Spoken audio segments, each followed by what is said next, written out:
ternyata ada sistem yang memang sangat rapih dari RA gitu kan, untuk yang mengkanter kita sebagai orang yang memberikan edukasi pemahaman kepada masyarakat bahwa manusia ini sebenarnya setara, tidak bisa dinilai dari nasab. Nah, yang mengkanter kita ini adalah muhibin mereka yang sama-sama orang Indonesia. Nah, sementara kalau dari habaibnya ataupun oknum-oknumnya, mereka masih berlanjut mendoktrin. Jadi nggak henti-henti mereka mendoktrin. Ini saya menemukan video yang menurut saya ini sangat membagongkan ya. Nih, ini saya setel dulu sebelum kita bahas. Kita setel dulu. Yang ini adalah fardu. Ingat, fardu, bukan sunnah. Cinta kepada Habib, cinta kepada Habib, cinta kepada kalian ini adalah fardu. Ingat, fardu, bukan sunnah. Seorang Habib yang gila itu lebih utama daripada ulama amilin. Nah, dua poin yang ingin saya bahas menanggapi Sobat Ki jeneng Habib iki lah. Saya itu gak banyak yang paham Habib Ja'far Al-Hadar apa Al-Hadar Al-Haidar iki. Al-Qadar Al-Herdar. Aduh, Herder. Begini, ketika ada para habaib siapapun itu yang mengatakan bahwa mencintai Habib itu fardu, itu jelas salah. Gak ada dalil yang mengatakan mencintai Habib itu fardu, bukan sunnah katanya. Ini kan ada narasi yang dibuat secara sengaja oleh mereka untuk menjunjung tinggi klannya mereka sendiri. Jangankan di dalam hadis, dalam fatwa maqalah para imam madzhabul arba'ah aja tidak ditemukan. Ada satu catatan tentang fardunya wajibnya mencintai dzurriyyah Rasul yang disampaikan oleh Al-Imamun Asy-Syafi'i di dalam kitab I'anah, itu adalah Ahlul Bait. Ya ahla baitir Rasul hubbukum fardum minallah. Itu maqalah bentuknya. Imam Syafi'i mengajak kepada kita sebagai umat muslim untuk mencintai Ahlul Bait. Ahlul Bait ini yang sudah dicatat adalah istri Rasulullah dan anak-anaknya, menantu, termasuk Sayyidina Ali yang sudah ada catatan. Itu maka kalau ketika dia menggembar-gembar terus bahwa mencintai Habib ini wajib, fardu, bukan sunnah, berarti ini ada doktrin secara sengaja yang ingin klan mereka dimuliakan oleh orang Indonesia. Nah, ini termasuk pembodohan juga seperti ini. Padahal andai kata begini, andai kata ada muhibin yang menolak beginilah, itu kan maksudnya dzurriyyah Rasul, kan wajib mencintai Rasul. Nah, boleh ketika anda si Habib tersebut mengatakan mencintai dzurriyyah Rasul wajib, ya betul. Tapi jangan menggunakan kalimat mencintai Habib itu fardu wajib, jangan. Wong istilah Habib ini ada di Nusantara ini di abad 19. Kan begitu. Jauh-jauh hari gak usah dikasih tahu dengan habaib. Kita orang NU diajarkan oleh muassis-muassis NU untuk mencintai dzurriyyah Rasul. Karena bermadhab Syafi'i, Imam Syafi'i sudah menghimbau, memberikan fatwa, ya ahla baitir rasuli hubbukum fardum minallah. Harusnya narasinya nggak begitu. Mencintai dzurriyyah Rasul, mencintai ahlul baitnya Rasul itu wajib, fardu. Jangan mencintai Habib itu wajib. Nah, ini kan ada narasi yang memang betul-betul bisa kita katakan ya rasis. Mereka yang rasis. Bahkan kalau kita muwafaqahkan dengan salah satu hadis baginda Rasulullah yang diriwayatkan oleh Imam Bukhari, beliau Kanjeng Nabi sendiri mengatakan demikian dalam hal mencintai, dalam hal menghormati, betapa wajibnya sesama manusia saling mencintai, saling menyayangi, saling menghormati. Bahkan kata Nabi, kalau seseorang ini tidak menghormati sesamanya, tidak mencintai sesamanya, tidak menyayangi sesamanya, walaupun berbeda agama, maka tidak dikatakan sebagai orang yang beriman. Kan begitu. Bagaimana hadisnya? La yu'minu ahadukum hatta yuhibba li akhihi ma yuhibbu li nafsihi. Nabi Muhammad sudah mengajarkan kepada kita sebagai umat Islam untuk saling mencintai, saling menghargai dan memuliakan. Bahkan kata beliau baginda Nabi, seseorang di antaramu tidak dikatakan beriman kalau belum mampu mencintai saudara-saudaramu sesama manusia seperti mencintai diri sendiri. Artinya di sini tidak ada klan yang diagungkan,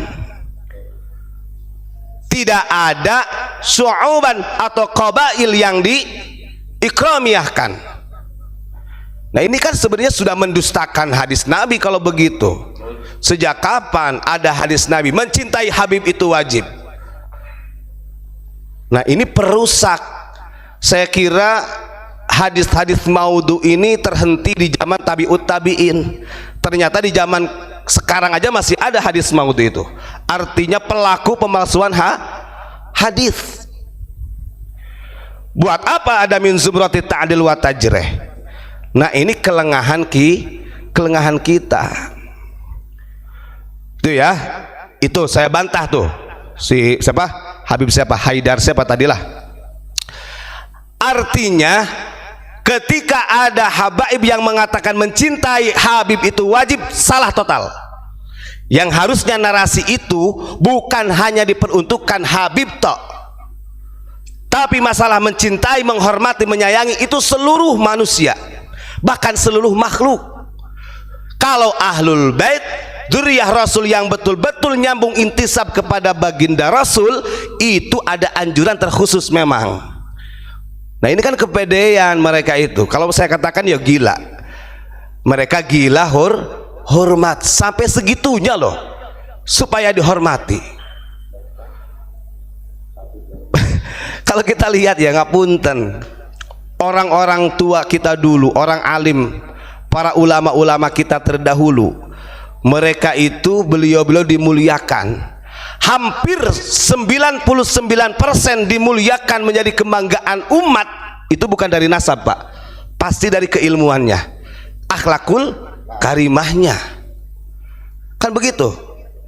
Maka saya katakan, yang menjadi kemuliaan Nabi Muhammad bukan karena nasabnya suku Quraisy bangsa Arab, tapi karena khulqan wa khuliqa, akhlakul karimahnya. Nah ini masih ada aja. Jadi sistem mereka itu Pak, muhibbin untuk mengkanter, bahkan yang membabi-babikan kita. Muhibbinnya untuk, ada juga yang mengatakan kalau ulama yang betul-betul itu go internasional, tapi kalau ulama-ulama model kayak saya gitu kan, pondok uning macam-macam itu mah go comberan katanya. Ada juga tuh yang menarasikan kayak begitu. Bahkan saya lihat di salah satu video ada juga nih habaib yang mengatakan begini, kalau ente manggil saya jangan menggunakan kalimat Pak, panggil saya Maulana, panggil saya As-Sayyid, Al-Imam katanya, karena saya ini orang suci. Itu belak-belakan loh di video. Artinya segitunya pengen dihormati oleh orang Nusantara. Na'udzubillahi min dzalik. Yang kedua, poin kedua, tadi yang disampaikan oleh Habib tersebut di dalam videonya, habaib yang gila itu lebih utama daripada ulama amilin. Wah ini kalau kita bahas ulama amilin, ini adalah orang yang banyak ilmu dan amilin yang bisa mengamalkan ilmunya. Itu dikatakan lebih mulia Habib yang bodoh, lebih mulia Habib yang gila katanya. Jadi poin pertama tadi mengatakan mencintai Habib ini wajib, fardu, bukan sunnah.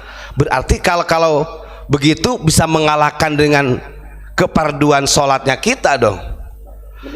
Terus kemudian Habib yang gila walaupun tidak ngerti agama itu lebih mulia daripada ulama amilin tadi katanya. Ini kalau kalimatnya ulama saja masih mending, ini ulama amilin.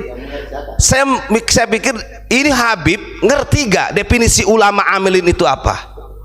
Ulama itu jamak taksir dari alimun. Alimun satu orang yang alim, ulama beberapa orang atau orang-orang yang alim. Kalau amilin itu yang mengamalkannya, artinya selain ulama tersebut ilmunya banyak, juga mampu mempraktekkan daripada ilmunya, artinya paripurna. Dia lupa dengan makolahnya Al-Imam Ghazali. Kadang-kadang saya mikir mereka ini kan kalau di dalam Thariqah Alawiyah manhajnya itu mengikuti Imam Ghazali.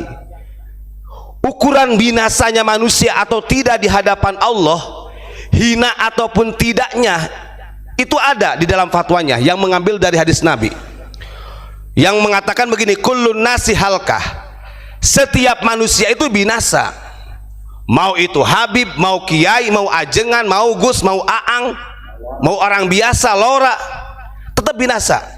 Illal alimun, kecuali orang yang berilmu. Wal alimuna halkah, begitu juga orang yang berilmu masih rusak di hadapan Allah. Illal amilun, kecuali orang yang mampu mengamalkan ilmu. Kan begitu. Sampai wal amiluna halkah illal mukhlisun. Orang yang mengamalkan ilmu aja masih rusak kecuali yang mengamalkannya dengan ikhlas. Ini ukurannya. Ini rendetan di mana manusia ini hina atau tidaknya di hadapan Allah. Nah, sementara yang disampaikan oleh Habib tersebut dengan mengandalkan katanya dia cucu Rasul, dia lebih mulia daripada ulama amilin. Dari 1, 2, 3 dalam makalah Imam Ghazali tadi gak ada yang masuk satupun tuh. Ya betul. Masuknya ke rumah sakit tadi, halkahnya itu rusak betul. Nah, ini kan sangat-sangat membahayakan umat. Nih, kita lihat. Kalau memang ente mengatakan bahwa Habib yang gila itu lebih mulia daripada ulama-ulama yang bisa mengamalkan ilmu, kita lihat derajat tertinggi 1 digit di bawahnya baginda Rasul atau 1 digit di bawahnya para nabi. Nih dalam hadis Nabi, wa qala sallallahu alaihi wasallam, saya ambilkan kitab Mukasyafatul Qulub karya Imam Ghazali karena mereka andalannya dalam Thariqah Alawiyah kan Ghazaliyah sama Sadiliyah. Saya buka nih. Wa qala sallallahu alaihi wasallam, aqrabun nasi min darajatin nubuwati ahlul ilmi wal jihadi. Derajat manusia yang mendekati dengan derajatnya kenabian, yang lebih dekat, artinya tidak lebih nabi, artinya lebih dekat, itu adalah ahlul ilmi atau orang yang alim. Artinya kalau dia habaib, kalau bodoh gak dibutuhkan dalam hal ini. Dia mengatakan dirinya cucu Rasulullah, tapi kalau statusnya dia masih bodoh, gak bisa masuk dalam kategori ini. Apalagi kita loh. Maka pantas kalau Imam Zainal Abidin beliau gak mau disebut cucunya Nabi, gak mau disebut ahlul bait, karena ngeri. Sehingga al ulama warasatul anbiya, disitulah mulai ada hadis Nabi, hanya para ulama yang memegang warisan daripada para nabi. Syaratnya ulama itu bagaimana? Ya belajar, harus belajar. Nih dilanjutkan, mau ini Habib, mau itu siapa saja yang mengaku cucu Nabi lah, kata Nabi, halaku ummati fi syai'aini tarkul ilmi wa jam'ul mali. Kerusakan yang paling fundamental yang menimpa umatku itu sebab 2 hal. 1, tarkul ilmi, karena gak mau belajar. Masa mau mengandalkan nasab, kemudian saya kan habaib, saya lebih mulia daripada ulama yang punya ilmu, mengamalkan ilmu. Gak bisa.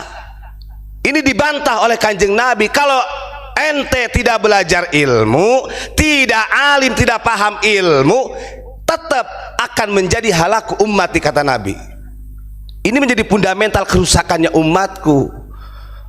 Makanya kan ada juga dalil macam-macam. Kalau Habib yang mabuk gak usah dimarahin. Kalau Habib yang melakukan kesalahan, nanti ada juga tuh videonya, gak usah dilaporkan ke polisi. Hargai Rasulullah, mau bawa Rasulullah. Kemarin ada fatwa tato bagi habaib, tato ini berkah. Kalau untuk pribumi kriminal. Ini sangat salah. Makanya dianjurkan oleh Kanjeng Nabi, nih, ini bukan untuk orang selain dzurriyyah Nabi saja. Wa qala aidan kun aliman. Satu, perintah Kanjeng Nabi ini kepada kita, mau kepada anak cucunya Kanjeng Nabi, jadilah orang yang alim. Artinya orang yang berilmu. Au muta'aliman, kalau tidak mampu menjadi orang yang berilmu, belajar, jadilah santri, jadilah pencari ilmu, pelajar.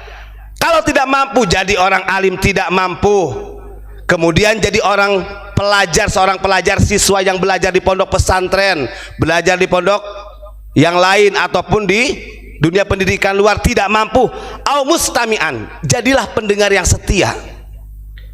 Kemudian masih tidak mampu lagi menjadi pendengar, au muhibban, cintai para ulama. Wala takumul khamisah, jangan sekali-kali menjadi orang yang kelima. Nah ini yang rusak nih, yang kelima ini. Kalau saya pahami dari narasi Habib tersebut, dari 1, 2, ini kan dihilangkan.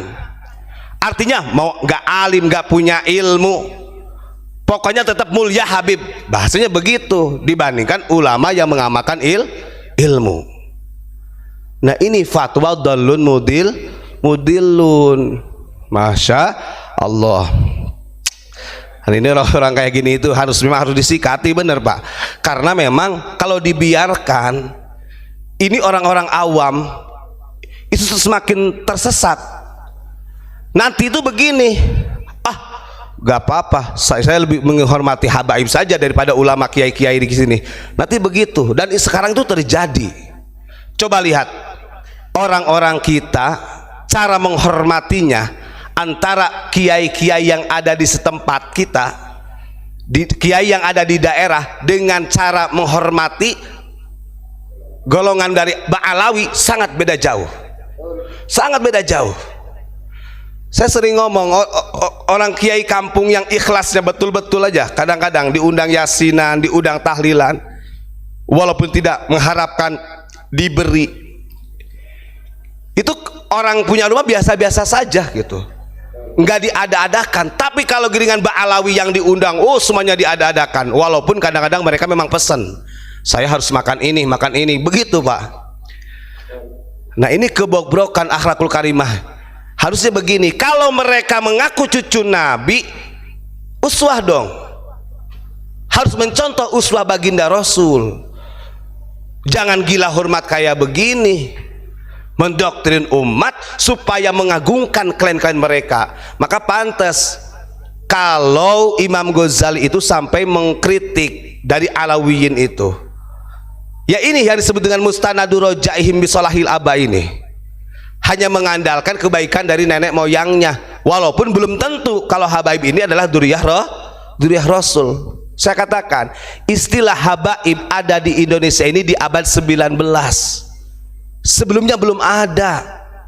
Maka kalau itu difatwakan seakan-akan makalah yang utuh, yang qayyid, sangat salah. Bantah nih siapa saja pokoknya kalau ada penceramah dari kalangan mereka yang mengatakan wajib mencintai habaib, apalagi sampai mengkafir-kafirkan kalau tidak mencintai. Salah itu. Karena Imam Syafi'i sendiri mengatakan ya ahlal baitir rasuli hubbukum fardu minallah. Kita sebagai ikut yang manhajinya Imam Syafi'i diwajibkan mencintai ahlul baitnya Rasul, dzurriyyah Rasul yang betul-betul dzurriyyah, bukan yang seperti sekarang ini. Itu ya. Setelah saya koreksi di dalam beberapa hadis ini, wah ini sudah menggugurkan syarat-syarat jadi orang mulia di hadapan Allah. Bagaimana bisa dekat dengan Rasulullah kalau tidak belajar, tidak alim, tidak mengamalkan ilmu? Cukup memang dengan gelar Habib bisa mengalahkan orang alim. Cukup dengan gelar Habib kemudian bisa mengalahkan orang-orang alim yang mu'amilin. Ya nggak bisa, neraka tetap itu. Naudzubillahi min dzalik. Nah ini ya, terus saya apa namanya memuafakukan dengan hadis. Terus saya setel lagi, ada yang muncul. Tas setel dulu biar kedengar kupingnya. Nih siapa Muhibin, dengerin nih kalimat seperti ini. Yang ini adalah fardu, ingat fardu, bukan sunnah. Cinta kepada Habib, cinta kepada Habib, cinta kepada kalian ini adalah fardu, ingat fardu, bukan sunnah. Seorang Habib yang gila itu lebih utama daripada ulama amilin. Pret, segitunya tuh, saking ingin dihormati. Seorang Habib yang gila itu lebih utama daripada ulama amilin. Ngerti gak definisi ulama amilin ini? Masya Allah. Tetap kita lawan karena ini narasi-narasi yang memang mendoktrin dan sangat salah. Tidak ada ngaku mazhab Imam Syafi'i, tapi fatwa Imam Syafi'i di dalam I'anatul Thalibin saja tidak diindahkan. Kan gimana? Begitulah. Jadi saya cross check di dalam beberapa hadis, gak ada tuh. Kalau untuk mencintai ahlul bait dzurriyyah Nabi yang betul-betul oke, itu sangat sah dan qayyid. Karena yang saya bantah, sejak kapan istilah habaib? Harusnya jangan menggunakan istilah Habib dong. Mencintai dzurriyyah Rasul, mencintai ahlul baitnya Rasul wajib bukan sunnah. Itu yang betul. Ini mah kayak iklan gitu Pak. Kalau orang lagi jualan itu apa namanya itu? Ini namanya sistem marketing ya. Sistem marketing ya apa jadinya? Sistem marketing Pak ya. Supaya labelnya kelihatan. Sekarang orang Indonesia sudah banyak yang sadar, saya yakin. Banyak yang sudah mulai sadar. Terserahlah. Ketika ada, kan begini, mereka menanggapi kita ini adalah orang-orang yang benci gitu Pak ya. Pastinya begitu. Wah ini orang yang pembenci Habib. Dia ini adalah orang yang bayaran. Terus apa lagi? Banyak lah. Kita mah gak ngurus. Dan itu bukan istilahnya. Ketika ada orang-orang kita yang masih muhibbin lah mereka kemudian mengkanter gak akan kita hiraukan, karena yang kita butuhkan ini adalah pertanggungjawaban dari mereka yang selaku mengaku dirinya sebagai dzurriyyah Rasul. Kok berani-beraninya mengeluarkan fatwa-fatwa yang betul-betul sangat menyalahi aturan syariat? Kan itu aja Pak Imron ya. Terima kasih, kurang lebihnya mohon maaf. Assalamualaikum warahmatullahi wabarakatuh.